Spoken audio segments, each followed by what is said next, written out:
I'd like to cover section 1.2, which is order of operations. You've had this previously. Again, this is review. Order of operations is a method of calculations that ensures there is only one correct answer for everything. All right? Let me just do a couple examples for you. Let's consider this particular problem. We have 3 times 5 squared. If I was to take the 5 squared, which is 5 times 5, I would get 25, and I bring down the 3. Then take 3 times 5, I would get 75 for my final answer. But what if I decided to take the 3 times the 5 first and get 15 and then square that? Well, 15 times 15 is 225. So which answer is correct, 75 or 225? So as you can see, if I don't have rules in which to know what direction or what order to do the calculations, I could get 2 different answers. And so we want everyone to come up with the same correct answer. This one, by the way, is incorrect. This is the correct answer. And so I'm going to go over these rules that are called order of operations. Let's look at another example. What if I had 6 divided by 2 times 3? Well, if I took 6 divided by 2 and I get 3 and bring down my times 3, and then 3 times 3 is 9, there's one answer. But what if I did the 2 times 3 first? Then I would end up with 6 divided by 6, which is 1. Again, we have 2 solutions. This one is the incorrect solution. This is the correct solution. And the reason why I know that is because of the rules of order of operations, which yet I will cover here in a minute. Let's look at another example. I have 2 plus 5 times 7. Well, if I took the 2 plus 5 and I get 7, and then I multiply it times 3, I would get 21. But what if I decided to take the 5 times 3 first? Then I would end up with 2 plus 15, and then 2 plus 15 is 17. Again, there's 2 different answers. So this one would be incorrect, and 17 would be the correct answer. How do I know that? I know that because of the order of operations. So if you turn to page 6 for me, and you look at the yellow chart there on page 6, you will see order of operations. There are 4 steps in which you must follow. The first step is you simplify expressions inside parentheses first. The second is you apply exponents. The third, you perform multiplication and division in order as they appear from left to right. And the last step is you perform addition and subtraction in order as they appear from left to right. Well, how can I remember those order of operations? The book gives you the acronym PEMDAS, standing for parentheses, exponents, multiplication, division, addition, and subtraction. The problem with that is I myself personally do not remember acronyms very well. So I had another way that helped me remember my rules. And that was a saying. It's called, "Please excuse my dear Aunt Sally."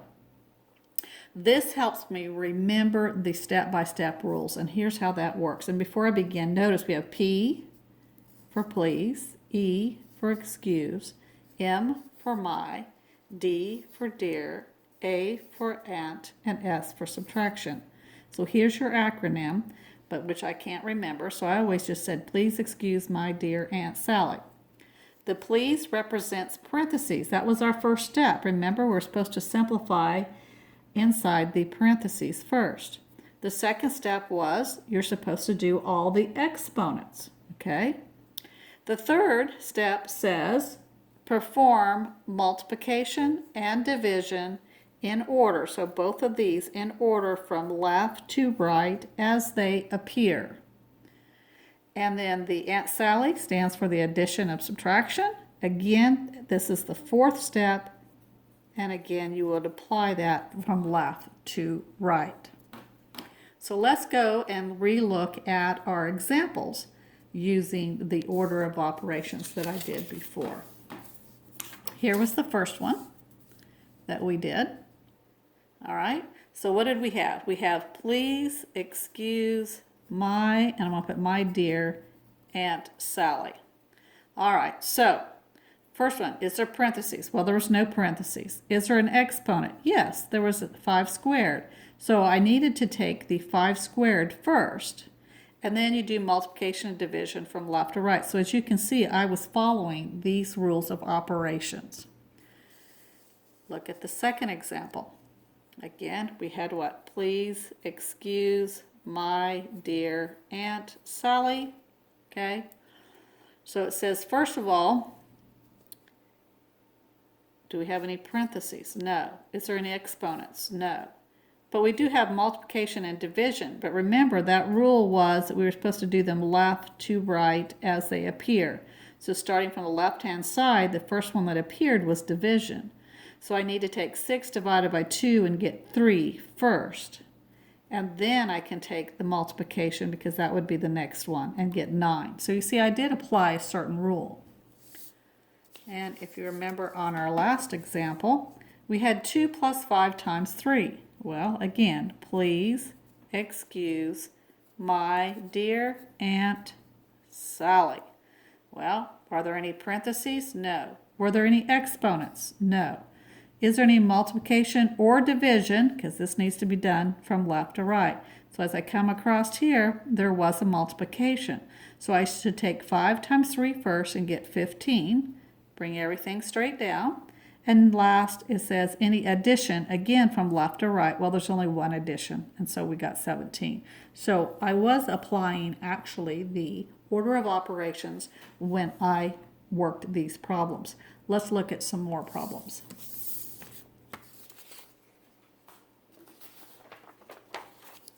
Let's look at example 1.2a.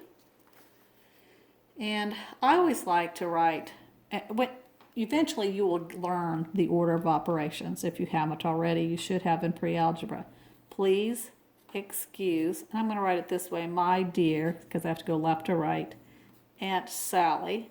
All right, so I write that off to the side. That helps me learn the rules. Eventually you'd get to where you wouldn't really need to write these out. But I would encourage you, if this is new to you, to definitely do that. And take one step at a time. So here we go. P, which stands for parentheses. And I look across, and here is a parentheses right here. And inside the parentheses is 5 minus 3. That means I must do what is inside the parentheses first. So 5 minus 3 is 2. And I'm going to go ahead and keep that in parentheses. Then I'm going to carefully bring everything straight down. And now there's anything more to do within the side of the parentheses. So now I'm going to look, is there any exponents? Well, there doesn't appear to be any exponents. So now I'm going to do multiplication and division from left to right as it appears. So starting from the left, I have 21 divided by 7. So that division appeared first. I'm going to get 3. I'm going to bring down my addition. And this is 2. Remember, a number next to a parentheses means times. So 2 times 2, which is 4. And bring everything straight down. So I've taken care of all my multiplication and division.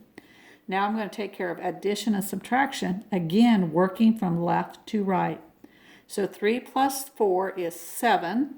Bring everything down. 7 minus 2 is 5, and so 5 is my final answer. Let's look at another problem.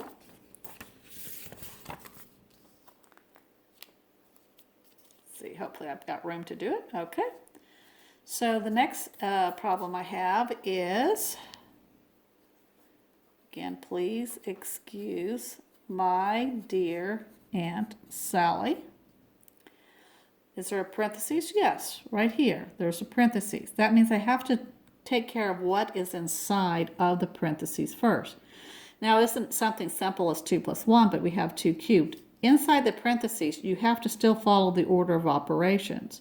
So I need to take care of my exponent first, my 2 cubed first, before I can add, because it comes in that order.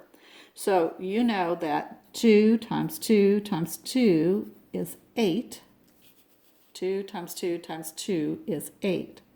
So 2 cubed is going to give me 8, bring down my 1, and 8 plus 1 is going to give me 9. So I'm going to go ahead and keep that in parentheses and bring down the rest of my problem.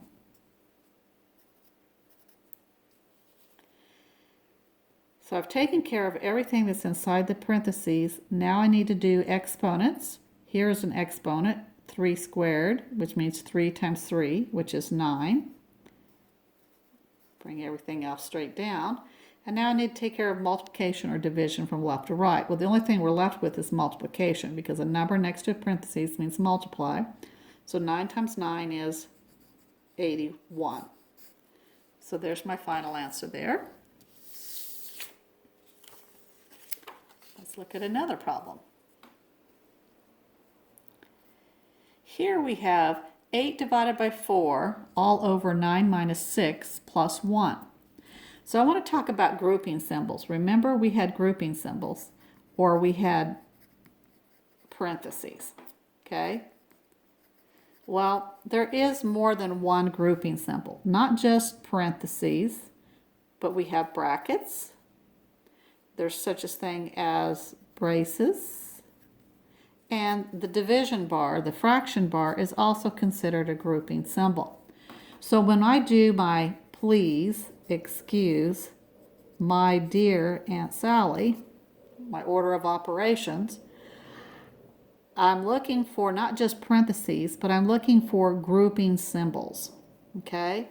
So a fraction bar is a grouping symbol, which means I must simplify what is on top and what is on bottom before I can actually divide. So I'm going to take 8 divided by 4, which is 2, and 9 minus 6, which is 3. Bring everything straight down. Now, if this had been, for example, 6 divided by 2, that would be 3. You could eventually just mark that down by 3. But what this is not a fraction that reduces into a nice whole number, okay? And so before I can go any further, I'm going to go ahead and finish my problem out. There is no exponents.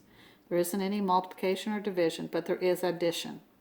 So in order for me to add this, I have to get a common denominator. So I have to take this 2/3 and then convert 1 into 3/3, because 3 divided by 3 is 1. It's the same value as 1. I could say 4 divided by 4 is 1, a million divided by a million is 1, but I'm choosing 3/3 because I want a common denominator. And now that I have a common denominator, I can add the numerators, 2 plus 3, and end up with 5 all over 3. So my answer then is 5/3. Now, as far as adding and subtracting fractions, you should already know how to do that from earlier math. If you've forgotten, I would suggest you take some time to review. Another way you could have wrote this answer, you could have come up here and said, and just wrote your answer as 1 2/3. Or maybe you divided this out maybe on a calculator and you would get 1.66, where the 6 repeats. Okay, any one of these answers would have been correct. A lot of times the book is more specific in telling you whether they want a decimal or a mixed number, but in this case we're going to go ahead and keep them as a fraction. Okay. Let's look at our next example. Again, we're going to do the please, excuse, my dear Aunt Sally. Is there any parentheses or grouping symbols? So here I have parentheses. So that means I've got to take care of what is inside first, and I got to follow the order. So I'm going to do my exponent first before I do my addition. So this is going to give me 9. 2 times 2 is 4, right? 2 squared is 4. I'm going to bring everything else down. And then 9 plus 4 is 13. Keep it in parentheses because there is a square that goes along with that parentheses. And now I have simplified everything inside the parentheses. So once I've taken care of my grouping symbol, I now want to do exponents. So I'm going to take 1.5 squared, and I'm going to take 13 squared. So you would do that off to the side, 1.5 times 1.5, correct? Excuse me. And when you do that, you end up getting 2.25. Yes, a lot of you might have used your calculators, but you are not supposed to be using your calculators until chapter 8. So you'll need to do this longhand. Same thing with 13 times 13. You're going to multiply 13 times 13, and you're going to find out that that is 169. Okay? So I'm going to come over here, and I'm going to substitute this in and get 2.25 plus 169. By the way, it's not 5 squared, it's 1.5 squared. This is a whole value. The base here is 1.5. And now that you've done that, is there any multiplication or division? No. Is there addition or subtraction? Yes, right here. And you add these two up and you end up with 171.25. And that would be your final answer.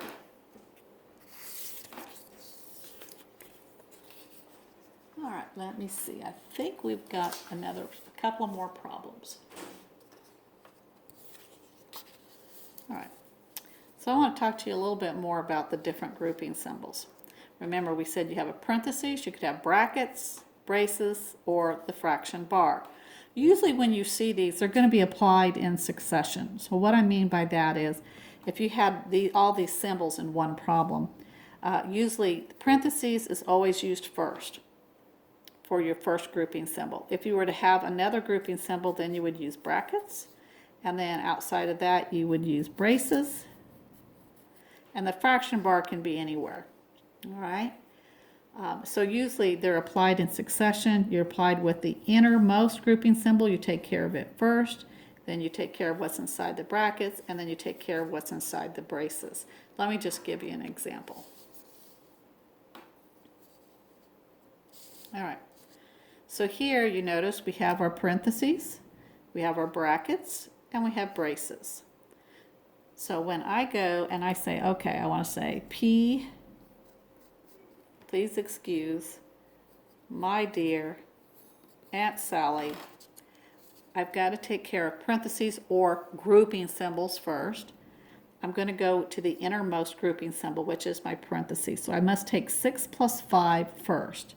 When I do that, I end up with 11. I'm going to keep it in parentheses. And then I'm going to carefully bring everything straight down. It's real important to be very neat. Show your work. And bring everything straight down. If you stay organized and detailed, you're apt to make less mistakes in algebra. But I haven't taken care of all my grouping symbols because I still have the brackets. So now I have to do everything that's inside the brackets. And I'm going to follow the rules. Is there any exponents? No. Is there multiplication or division? Oh, yes, there is. It's 3 times 3. Well, 3 times 3 is 33. Or 3 times 11, excuse me, is 33. Plus 4. Remember, that's what's in brackets. And then I can do my addition, all right? And 33 plus 4 is 37. I'm going to go ahead and keep my parentheses, bring everything else down.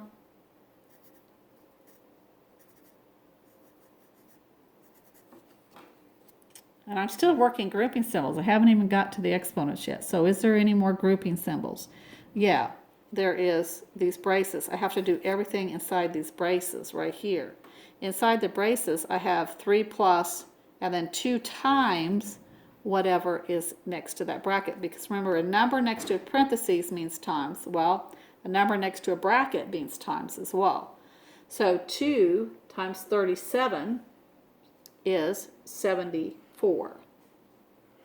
So this would be 74. Bring down my braces, excuse me. So I took 2 times 37, got 74. Bring down my 3 and my braces and 3 here. I still have not completed what is inside the braces. So 3 plus 74 is 77. Keep my braces. Bring everything else straight down. All right, can't do anything more in the grouping symbols. I now no longer have any more grouping symbols. I don't have any exponents, so now I can do multiplication and division from left to right. Well, a number next to braces also means multiplication. So 3 times 77 is 231. Bring down your minus 15. Now I can do addition and subtraction from left to right. 231 minus 15 is 216. That would be my final answer. So now how about you try a problem that has more than one grouping symbol? Here we go. So I'm going to remember, please excuse my dear Aunt Sally. All right, we have 2 grouping symbols. We have parentheses and we have brackets. So inside the parentheses, all we have is 6 plus 2. Well, 6 plus 2 is 8. I'm going to keep it in the parentheses, and I'm going to bring everything else straight down. Now, it's real important that you keep this final answer in parentheses because this number next to parentheses means times. So you still have to have the parentheses to indicate that you're multiplying a 4 here. Okay, so that's why it's important. Now we need to take care of the what's inside the brackets. Well, no exponents, multiplication and division. Well, this number next to the parentheses means times, so I can multiply this. So 4 times 8 is 32 minus 3. Bring everything else straight down. 32 minus 3, right, is 29. Bring the 2 down. All right, so now there's no more grouping symbols as far as what we can do inside. We still had to keep it in brackets because this 2 next to the brackets means multiply. So now we have to take 2 times 29 and we get 58. And there is your final answer.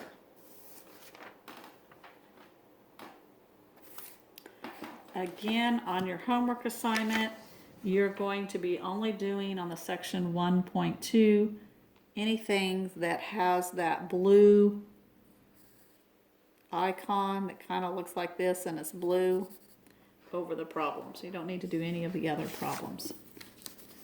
If you feel like after doing those you haven't mastered it, or this is the first time you've ever been introduced to the order of operations, then I would suggest you do some more problems than what I've assigned.